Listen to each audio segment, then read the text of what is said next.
మీద ఇద్దరి మీద ఎటువంటి రిమాండ్ అడగకుండా ఏదో పీటీ వారెంట్ వేరే ఎప్పుడో 5 ఏళ్ల క్రితం 2019లో కేసు అని 2024లో ఛార్జ్ షీట్ ఫైల్ చేసిన కేసులో ముద్దాయిలుగా వాళ్ళని ఏమి జాయిన్ చేయలేదు. జాయిన్ చేయకుండానే వాళ్ళు ముద్దాయిలు అని చెప్పేసి కోర్టు వారు తీసుకొచ్చి ప్రొడ్యూస్ చేసి రిమాండ్ తీసుకున్నారు. ఇట్ ఈస్ అసలు చట్ట ప్రకారం ఫాలో అవ్వాల్సిన ఒక్క ప్రావిజన్ ఫాలో అవ్వట్లేదు.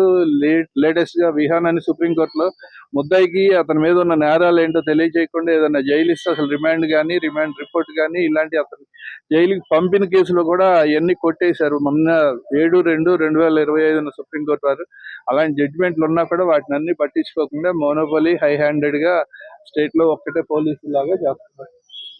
జడ్జి గారు ఎలాంటి తీర్పు జడ్జి ఇచ్చిన తీర్పు నాకు ఒక రకంగా అనిపించవచ్చు, కానీ దాని మీద మనం కామెంట్ చేయకూడదు. ఓకే సార్, అంటే ఏ కేసుకు సంబంధించి ఇక్కడికి ఈ రోజు వంశీ గారు ఏదో ఆయన ఎలక్షన్ లో దొంగ పట్టాలు పంచారంటే ఎలక్షన్ లో దొంగ పట్టాలు పంపిస్తే అసిస్టెంట్ రిటర్నింగ్ ఆఫీసర్ కి సంబంధం. అది మామూలు రెగ్యులర్ కేసుకి దీనికి సంబంధం ఉండదు. అందులో 171(a)(e) ఉన్నప్పుడు అది ఎలక్షన్ అఫెన్స్ అవుతుంది తప్ప మామూలు రెగ్యులర్ అఫెన్స్ అవ్వదు. ఏ దొంగ పట్టాలు పుట్టించారు అనేది, ఆ పట్టాలు ఏంటో అనేది, ఆ పట్టాలు ఏం ఎలా ఉన్నాయి ఎక్కడ ఉన్నాయి అనేది ఆ పట్టాలు ఏ ఒక్క ముద్దాయి దగ్గర సీజ్ చేయలేదు. దానికి ఏదో స్టాంపులు ఇవన్నీ వాడారు అంటారు. అవి కూడా ఏమి కూడా కోర్టు వారి దగ్గర ఎటువంటి కాగితాలు కూడా పెట్టలేదు.